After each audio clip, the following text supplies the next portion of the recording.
अस्सलाम वालेकुम। आज की वीडियो में हम देखेंगे कि ऑटो स्पेयर पार्ट बिजनेस का पार्ट और सेल सॉफ्टवेयर किस तरह काम करता है।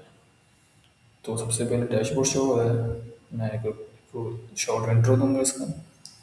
फिर प्रोडक्ट्स हैं, अकाउंटिंग में सेल परचेज का काम है, पेमेंट्स हैं, स्टॉक मेंबर्स हैं हमारे। फिर हमारा जी बैलेंस रिपोर्ट हैं शो हो रही हैं, स्टॉक इन्वेंट्री रिपोर्ट्स आ रही हैं, एक्सपेंस मैनेजमेंट हो रही है, प्रॉपर बैंक अकाउंट्स मैनेजमेंट है। फिर रिपोर्ट्स आ जाती हैं daily, weekly, business reports, profit and loss reports. तो सबसे पहले हमें डैशबोर्ड शो हो रहा है, इसके ऊपर हमारे एनालिटिक्स आते हैं जिसमें शिपमेंट मैट्रिक्स हैं, पेमेंट्स मैट्रिक्स हैं, मेरा टोटल माल किससे लिया, किस कंपनी से मैंने लिया है, कितनी अमाउंट में ली है, कितनी अमाउंट मैंने पे की है, कितनी मैंने रिसीव की है, किस अकाउंट से की है, बैंक अकाउंट का बैलेंस क्या है, स्टॉक में कौन सी क्वांटिटी ओवर है, लो है, इसी तरह वो प्रोडक्ट्स कौन सी हैं, शिपमेंट में रिसेंट कौन सी है, मेरी रिसेंट सेल्स कौन सी है। और ग्राफ की शक्ल में हम देख सकते हैं परचेज इनकम और एक्सपेंस की क्या सूरत हाल चल रही है एक साल के अंदर। तो इसे हम ईयरली मंथली भी देख सकते हैं, लास्ट वीक अब देख सकते हैं, ये डाटा जो हमारा डैशबोर्ड का है। तो नेक्स्ट हमारा आ जाता है कि हम सप्लायर ऐड करेंगे। जैसे मेरा स्पेयर पार्ट्स का बिजनेस है, मैंने क्रॉन सप्लाईज के नाम से ऐड किया हुआ है, एंथरटाइज है, अल्टस ग्रुप ऑफ कंपनी है, होंडा कंपनी है। तो सिंपल तरीका इसका ऐड करने का, सिर्फ एक क्लिक पे ऐड सप्लाई करेंगे, होंडा कंपनी, होंडा लिखेंगे हम। जैसे सबमिट करेंगे तो ये इस तरह हमारा ये रिकॉर्ड ये ऐड हो जाएगा। तो ये मेरा सप्लायर है जो मैंने ऐड कर दी हैं। तो कस्टमर से मैं कस्टमर ऐड करूँगा। जैसे मैं डेली अपना माल सेल करता हूँ, जैसे मैंने इनवार मसूद एसली में ली है, से शाह जुएद खान, ये भी इतना है सिंपल तरीका है। ऐड कस्टमर को क्लिक करने से कस्टमर का नाम लिखेंगे, अली है, उसका फ़ोन नंबर देंगे, बाकी का डिटेल है तो दे दें, वरना कोई मसला नहीं। उसकी इमेज है तो वो भी लगा सकते हैं पहचान के लिए, नहीं है तो कोई मसला नहीं। इधर उसका नंबर ऐड करें, जैसे सबमिट करेंगे तो वो हमारा ये कस्टमर ऐड करेगा। तो सेल्स करने के लिए हमारे पास ये भी सिंपल स्टेप्स है। सिर्फ ऐड साइड पे क्लिक करेंगे, हमारी सेल ऐड हो जाएगी। तो सबसे पहले हमारा जो है कि हम सप्लायर ऐड कर दिया हमने। तो अब हमें शिपमेंट मंगवानी है। जब अब मैंने माल अपनी शॉप पे मंगवाना है, तो मैंने अपने स्टॉक के लिए माल मंगवाना है, तो सिंपल मैं ऐड शिपमेंट पे क्लिक करूँगा। सप्लायर का मैंने नाम दिया जी, सप्लायर मैंने होंडा कंपनी से,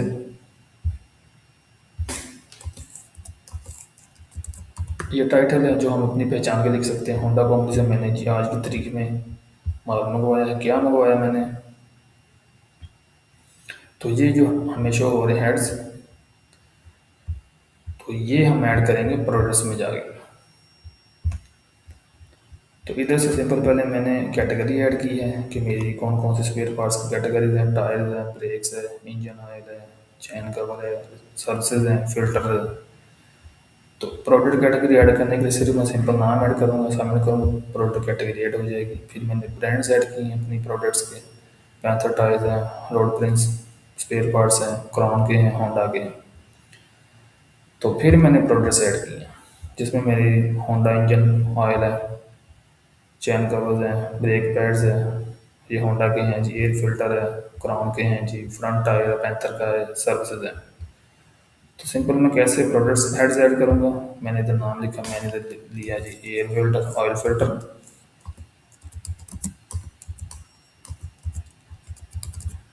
ऑयल फिल्टर लिखा। और जी मेरी कैटेगरी कौन सी आती है, तो ये मेरी कैटेगरी आती है जी फिल्टर्स की। ये मेरा किसी ब्रांड का था, ये जी होंडा का ऑयल फिल्टर था, या कोई भी कंपनी हो सकती है, अपनी मर्जी से ऐड कर सकते हैं जिस कंपनी से हम माल ले रहे हैं। तो मेजरमेंट यूनिट्स का था, पीसेस में हम सेल करेंगे इसे, सेल किया। अगर मैं अपनी पहचान की इमेज भी ऐड कर सकता हूँ ताकि मैं ये इमेज की शक्ल में शो हो सकता है, वरना ये ऑप्शनल है। नेक्स्ट करूँगा तो यहाँ मैं उसकी सेल प्राइस लिखूँगा। तो सेल प्राइस फिल्टर की है जी 1200 में लिख लेता हूँ। तो अगर मैंने स्टॉक का अलर्ट लगाना है प्रोडक्ट्स का, तो मैं यस करूँगा, तो स्टॉक का अलर्ट में सेट कर दूँगा जी 10 प्रोडक्ट्स जब मेरी सेल हो जाए तो मुझे अलर्ट आ जाएगी जी मेरा ना खत्म होने वाली है। सबमिट किया तो इस तरह मैं सिंपल स्टेप्स में अपनी हेड सेट कर सकता हूँ, जैसे oil filter, Honda engine oil, already add है। तो अब हम आ जाते हैं शिपमेंट मंगवाने के केस में। तो शिपमेंट में मंगवाऊंगे तो मैं टाइटल लिख लूँगा अपनी पहचान के लिए। सप्लाई सेलेक्ट किया जी, मैं होंडा कंपनी से 3 तारीख को मंगवा रहा हूँ जी इंजन ऑयल 1 लीटर के। 1 लीटर के मैंने जी 10 डब्बे मंगवाए हैं, 1100 मुझे रेट लगा है उनकी तरफ से। मैंने ऐड अटेंड किया। अगर मैं मज़ीद कुछ चीज़ मंगवा रहा हूँ माल तो मैं जी उनसे एयर फिल्टर मंगवा रहा हूँ, मेरे जी 4 थे। ऐड अटेंड किया तो ये मुझे बिल बन के आ गया, इसका बिल बनाया जी कोई 9,000 रुपया बना। 9,000 इसका रिमेनिंग था, बिल इसका बना 14,600। तो जो साथ ये भी सहूलत हमें दे रहे हैं कि अगर किसी का हमने पैसे देने हैं सप्लायर का तो वो भी साथ शो हो जाएगा। तो टोटल इसका मैंने 23,600 देना है, और जो मैंने अभी आज माल वसूल किया इसका बिल बना 14,600। तो आज के मैंने पैसे दे दिए थे अभी, तो मैंने 14,600 लिखा है। तो किस में दिए, कैश में दिए, चेक में दिए, कार्ड में दिए या ऑनलाइन ट्रांसफ़र किए। तो इधर से मैं बैंक अकाउंट चूज़ कर दूँगा कि किस बैंक अकाउंट से मैंने दिए। अगर मैंने ऑनलाइन ट्रांसफ़र किए हैं जी, अगर मैंने जी कैश दिया तो मैंने cash and carry account already अपना ऐड करके रखा हुआ था। तो वो यहाँ से मैंने 14,600 दिया। जैसे मैंने सबमिट किया तो ये जी मेरे ये सप्लाई ऐड हो गई। जैसे ही सप्लाई ऐड हुई मेरी, तो इसके साथ मेरा जो इन्वेंट्री का स्टॉक था वो भी साथ साथ अपडेट हो जाएगा। तो यहाँ तो ये भी ऑटोमेटिकली उसी के हिसाब से अवेलेबल होता जाएगा कि जी मैंने इतना माल मंगवाया था, ये अपडेट होता जाएगा। तो शिपमेंट मैंने मंगवाई थी तो इसकी मैं रिसिप्ट देख सकता हूँ होंडा कंपनी से कि मैंने इसे ये माल मंगवाया था, क्या मुझे रेट लगा है, कितनी क्वांटिटी थी, किस डेट को थी, और मैंने उसको इतना पे कर दिया। तो ये पे करके मैं उसे रिसिप्ट भी शो कर सकता हूँ, उसे शेयर भी कर सकता हूँ व्हाट्सएप के ऊपर, और प्रिंट निकाल के भी दे सकता हूँ। तो नेक्स्ट हमारा आ जाता है कि हमने सेल, अब जो मैंने माल मंगवाया है होंडा कंपनी से, मैंने ऑयल फिल्टर फॉर एग्जाम्पल मंगवाया है तो मैंने इसे सेल करना है। तो कुछ कस्टमर मैंने ऐड करके रखे हैं और मैंने बताया किस तरह कस्टमर ऐड हम करते हैं, या हम विजिटिंग कस्टमर चूज़ कर सकते हैं। तो मैंने ऐड से पे क्लिक किया। कस्टमर अली को मैंने जी मेरे पास आया 3 तारीख को आज की, और मैंने इसे ऑयल फ़िल्टर दिया जी। इसने ऑयल फ़िल्टर मेरे से 2 डब्बे लिए, 2400 बना है। तो ये मेरा रेट था होल सेल का, इसे मैंने इसे दिया ये 1300 में। तो 2600 बना दोनों का, मैंने ऐड आइटम किया तो ये मेरा 2600 रुपया बना है इसका। मैंने इधर 2600 इसे रिसीव भी कर लिया था। अगर मैंने अभी रिसीव किया है तो मैं अभी इधर लिख लूँगा। अगर मैंने उसे मेरे से उधार ले लिया है तो फिर मैं इधर ज़ीरो लिख लूँगा। जैसे मैंने इधर ज़ीरो लिखा, सबमिट किया, तो ये मेरा से वो उधार लेगा, उसका ये शो हो जाएगा कि मैंने उसे रिसीव अमाउंट ज़ीरो की है, और टोटल उसका 2600 बिल बना था। और अली ने मेरे पैसे देने कितने हैं, तो ये हम देख सकते हैं 2600 टोटल बना था, उसकी तरह रिमेनिंग मेरे अभी 2600 रहते हैं। और उसने लिया क्या है ये मैं उसकी डिटेल पे देख सकता हूँ कस्टमर की, और कस्टमर की लिस्टिंग में शो हो रहा है कि 2600 अभी इसकी तरफ रिमेनिंग मेरा पड़ा हुआ जो उसने नहीं दिया। तो जो मैंने माल उसे दिया था उसकी मैंने इसे रिसिप्ट देख सकता हूँ। ये हम कंपनी, मेरी का लोगो होगा, मेरी कंपनी का नाम होगा, मेरा कॉन्टैक्ट नंबर होगा कंपनी का, जो उसने मेरे से माल लिया और ऑयल फिल्टर लिया वो भी शो हो रहा है, कितनी क्वांटिटी ली थी, 2600 लिया था, और रिसीव अमाउंट भी मैंने ज़ीरो की है तो इसलिए ये ज़ीरो शो हो रहा है। तो ये थर्मल प्रिंटर में मैं A4 पेज में भी लगा सकता हूँ, थर्मल प्रिंटर में भी रिसिप्ट को मैं चलान को शेयर कर सकता हूँ प्रिंट निकाल के थर्मल प्रिंटर में, यहाँ मैं इधर से डाउनलोड करके व्हाट्सअप कर सकता हूँ। तो कस्टमर लिस्टिंग में मुझे ऑलरेडी शो हो रहा है सारा हिसाब कि मैंने किससे कितने पैसे ले लिए थे और कितने उसकी तरफ पेंडिंग है। तो नेक्स्ट हमारा सबसे मेन अहम काम आ जाता है वो हमारा पेमेंट्स में आ जाता है। जैसे कि मैंने कहा था कि मैंने जी अली से पैसे लेने थे,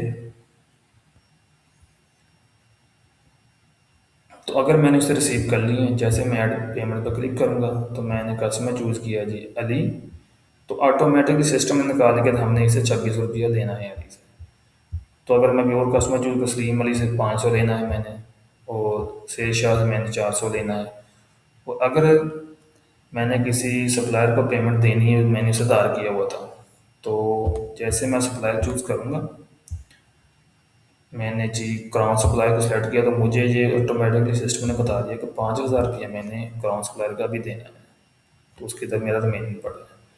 तो पेमेंट से सिर्फ मैं पेमेंट सेट करूँगा, मैंने 5,000 रुपये उसे देना था, मैंने जैसे सबमिट किया तो 5,000 रुपये उसके खाते में ऐड हो जाएगा। जैसे मज़ीद मैं देख सकता हूँ कि जी मैं गया जी अकाउंटिंग में, सप्लायर में गया, तो ये क्राउन में मैं देख सकता हूँ मैंने इसे जी 5,000 रुपया, 35,000 टोटल था इसका, 35,000 ही मैंने पे कर दिया। अभी इसका कोई मेरे साथ पास हिसाब नहीं रहा, ज़ीरो हो चुका है। पेमेंट्स में तो पेमेंट्स पड़ी रिसिप्ट इसकी कि मैंने जी 4 तारीख को इतने दिए थे, 3 को मैंने इतने दिए, तो किस अकाउंट से थे वो भी हमारे शो हो रहा है। तो ये हमारा सेल परचेज का टोटल काम था। और पेमेंट्स रिपोर्ट में आ जाता है कि मेरा जी टोटल इनकम का हिसाब क्या है, मेरा टोटल एक्सपेंस क्या था, मैंने कितना माल परचेज किया, मेरा टोटल रेवेन्यू क्या है, प्लस में जा रहा है या माइनस में जा रहा है। बाकी मजीद फिल्टर लगा के मैं सिर्फ देखता हूँ कि मेरी सेल की पेमेंट रिपोर्ट क्या है। मैंने सेल का लगाया तो मेरी सेल की रिपोर्ट आ गई। अगर मैं फिल्टर हटा के सिर्फ परचेज का लगाऊँ तो मेरा परचेज का सिर्फ हिसाब आ जाएगा कि वो मेरा क्या उसका चल रहा है, कितना मैंने परचेज किया है माल। तो नेक्स्ट हमारा स्टाफ का है कि हम अपने एज आइटम में ऊपर अपडेट कर सकते हैं, मुझे अपनी मैं टीम हायर कर सकता हूँ, मैंने उसे ये काम करवाना है। तो बाकी हमारा आ जाता है नेक्स्ट के बैलेंस रिपोर्ट, जिसे हम ट्रायल बैलेंस भी कहते हैं। तो कस्टमर रिसीवेबल में वो बंदे शो होंगे जिससे मैंने अभी पैसे लेने हैं, और लास्ट पेमेंट मैंने कितनी ली थी। तो ये है जी 2600 रुपये मैंने उससे ले लिया था। नेक्स्ट हमारा बिल इसका बना था जी 3100, 3,000 उसने मुझे पे कर दिया, 100 रुपये उसकी तरफ रहता है। तो यहाँ से मैं प्रॉपर सारी लिस्ट निकाल के एक्सपोर्ट करके डाटा देख सकता हूँ। मैंने टोटल 48 रुपया लेना था, या मैंने 1,000, या मैंने 2 लाख, 10 लाख, 15 लाख लेना था, वो मैंने किस किस से लेना था। तो कस्टमर रिसीवेबल में मुझे वो लिस्ट शो हो जाएगी कि किस कस्टमर से मैंने पैसे अभी लेने हैं जो मेरे से उधार माल उठा के ले गया है। और सप्लायर पेएबल में वो सप्लायर आएंगे जिनको मैंने पैसे देने हैं। तो टोटल मैंने कितने देने हैं वो भी शो हो रहा है। मैंने जी टोटल 59,000 देने हैं, और किस किस के देने हैं। पैंथर टायर के मैंने देने हैं जी, होंडा कंपनी के मैंने देने हैं। लास्ट मैंने जी 3 तारीख को 14,600 दिया था, अभी उसका 9,000 रुपया रहता है। तो सप्लायर पेएबल में मैं देख सकता हूँ मैंने किसके कितने पैसे भी देने हैं। नेक्स्ट हमारा जाता है स्टॉक रिपोर्ट। तो स्टॉक रिपोर्ट ऑटोमेटिकली मेंटेन होती है। तो इसमें हम देख सकते हैं टोटल मेरी परचेज अमाउंट की एवरेज क्या थी, टोटल मेरी सेल अमाउंट की एवरेज क्या थी। सिस्टम ऑटोमेटिकली इसे ही निकालेगा। तो स्टॉक में देख सकता हूँ कि फ्रंट टायर मैंने 9 लिए थे, एक मेरा सोल्ड हुआ, 10 में टोटल क्वांटिटी थी उसकी। और उसकी परचेजिंग कॉस्ट क्या थी, सेलिंग कॉस्ट क्या थी, एयर फिल्टर था, ब्रेक डिस्क थी, कितनी अवेलेबल है, कितनी सोल्ड हो चुकी हैं, और लेस स्टॉक में मेरी कौन सी प्रोडक्ट्स पड़ी हैं, और उनकी परचेजिंग अमाउंट क्या थी, टोटल सेलिंग अमाउंट क्या थी। इसी तरह आउट ऑफ स्टॉक मेरे कौन कौन सी इन्वेंट्री हो चुकी। तो जैसे मैं सप्लायर से फिर अमाउंट माल मंगवाऊंगा तो फिर वो एंट्री मेरी खुद ब खुद इन्वेंट्री अपडेट होती रहेगी। जिस तरह मैं माल सेल कर रहा हूँ वो उसके साथ अपडेट होती है। तो मजीद इसमें आ जाता है हमारा एक्सपेंसेस का आ जाता है। तो जो मेरे शॉप के डेली के एक्सपेंसेस हैं हम वो भी ट्रैक करते हैं कि मेरी यूटिलिटी का कौन से एक्सपेंसेस हैं, रेंट के हैं, मेरी सैलरी है मंथली जो मैं अपने स्टाफ को दे रहा हूँ, उसे भी मेंटेन करते हैं। हम कैटेगरी ऐड करके रख ली हमने रेंट की। सिंपल एकदम मैं कैटेगरी ऐड करूँगा जी यूटिलिटीज़।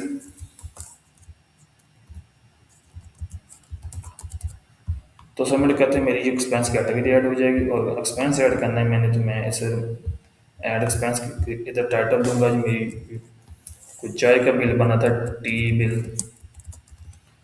मंथ का जी मेरा 5,000 बन 6,000 बन गया जी। किस डेट का बना था, किस डेट को मैंने पे किया था, 3 को।